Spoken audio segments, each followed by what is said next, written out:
Khan and Jemima Goldsmith tie the knot. We have the only television interview. But that's where any resemblance to a normal wedding ended. Imran Khan and Jemima Goldsmith exchanged their vows at Richmond Register Office with the eyes of the world's media upon them. Now, in their only television interview, the former cricketer and the society heiress talk about his Playboy past and her role as a Muslim wife. Christopher Peacock reports on today's events and that interview. It might have been just a formality after the Islamic wedding in Paris, but Jemima Goldsmith was determined to show everyone this was her day. She left her home, Ormley Lodge on Ham Common, heading for Richmond Register Office.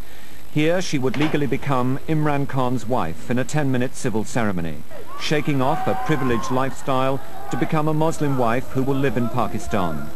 Jemima arrived 10 minutes late with her father, Sir James Goldsmith, and his wife, Lady Annabel. She's the catch the Pakistani cricketer was not prepared to drop after he'd been seen about town with scores of beautiful women.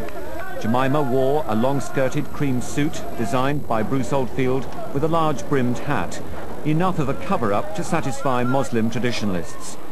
Imran Khan admits he's prepared for this marriage as if it's a cricket match. He says he has no guarantee it will work, but he's prepared to give it his best shot. You suddenly come across in life someone who's heading the same direction as you, and that's the best way I can describe that, who you feel has the same vision as you, values, who views life in the same way, and you have mental compatibility. Above all, it's the mind that it's the meeting of the mind that is the most important thing. Jemima is 21 years younger than Imran Khan. Were her parents concerned about the age gap? I think they, initially have all the sort of same concerns that all parents have, which is, you're very young, do you know what you're doing? And also, they hadn't really met Imran, so it was difficult for them. But I didn't think that they thought you were young. I actually thought they had faith in you. Well, I thought that they trusted your judgment. Yeah, I thought they would have opposed it.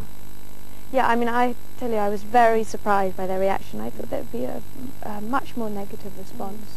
But actually, luckily now they both met Imran, obviously, and they get on very well, and they're very pro the whole thing. Many are sceptical about the marriage working. What does Imran think? In cricket, it's like entering a match and thinking about losing. You cannot win. You enter a match and you do not think about losing, you think about winning.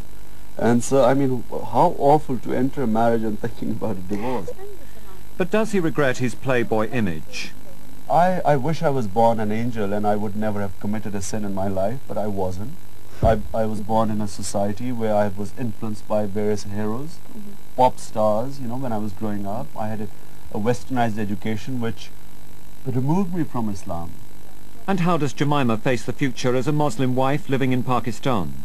I know it's a big challenge, really, to try and adapt to that kind of culture, but I don't really have any kind of huge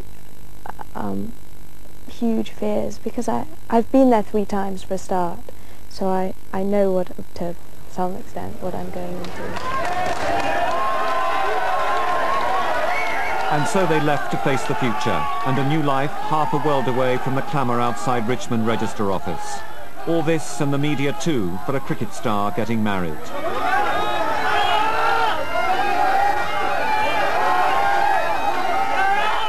They return to Ormley Lodge tonight, where a wedding supper awaits, attended by royalty.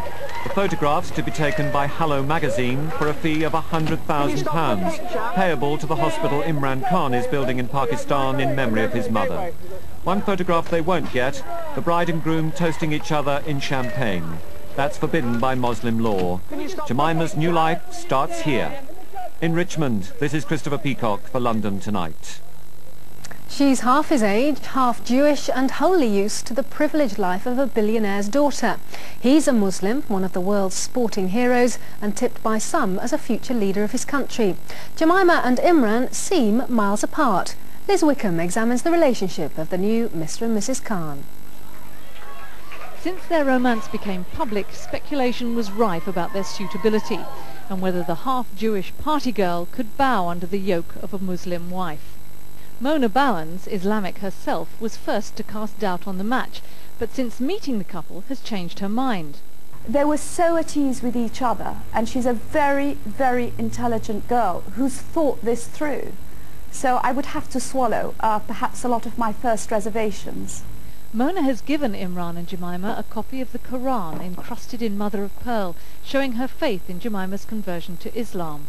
Look, I'm a Muslim woman. You know, I dress when I'm in this country in modern dress. I think you just have to be sensitive and intelligent not to alienate and do things which are controversial. And I think she's sensible enough to do that.